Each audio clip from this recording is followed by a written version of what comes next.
એક એવો જ મહત્વનો નિર્ણય ભૂપેન્દ્રભાઈએ ખૂબ સંવેદનાથી, કારણ કે તમે હું બધા જાણીએ છીએ, પરીક્ષાઓ પૂરી થાય એટલે વિદ્યાર્થીઓ અને એમના વાલીઓ અલગ અલગ જગ્યાઓ ઉપર,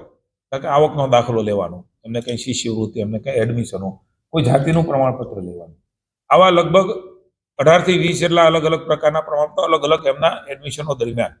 એ લેવાના હોય છે. અને આપણે જાણીએ છીએ કે ખૂબ મોટી લાઈનો, હજારોની લાઈનોમાં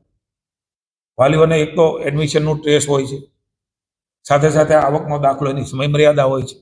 ફોર્મ ભરવાની, કારણ કે બધું જ એ સમયબદ્ધ ચાલે તો જ એ પ્રકારનું આગળનું એનું વિદ્યાર્થીઓનું ભવિષ્ય પણ, અને અલગ જગ્યાએ અન્ય જગ્યાએ પણ આ પ્રકારના દાખલાઓની જરૂરિયાત હોય છે. કે હોસ્પિટલમાં પણ આ પ્રકારના દાખલાઓ, આયુષ્યમાન ભારત કાર્ડ છે, અન્ય જે રાજ્ય સરકાર સવલત સામાન્ય માણસને પ્રાઇવેટ હોસ્પિટલ ને સરકારી હોસ્પિટલમાં જે પ્રકારે રાજ્યમાં ફાયદો મળે છે, એમાં એને અડચણ ન પડે એમના માટે મહત્વાકાંક્ષી નિર્ણય. લગભગ મારો અંદાજ છે ત્યાં સુધી 70 થી 80 લાખ વિદ્યાર્થીઓ, એટલે કે પરિવાર ગણાય,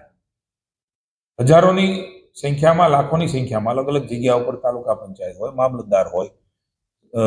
આપણી રોજગાર કચેરીઓ હોય,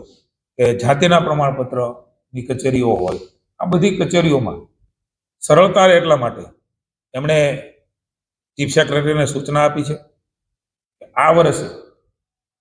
તમે બધા જ અધિકારીઓ બેસીને આમાંથી સરળીકરણ કરીને ઓનલાઈન ફેસલેસ કેવી રીતે થાય એ માટેનું તાત્કાલિક કરો. અને 1 એપ્રિલથી આ નિર્ણય કહ્યું છે ને, 1 એપ્રિલથી આ પ્રકારની વ્યવસ્થા રાજ્યમાં ગોઠવાઈ.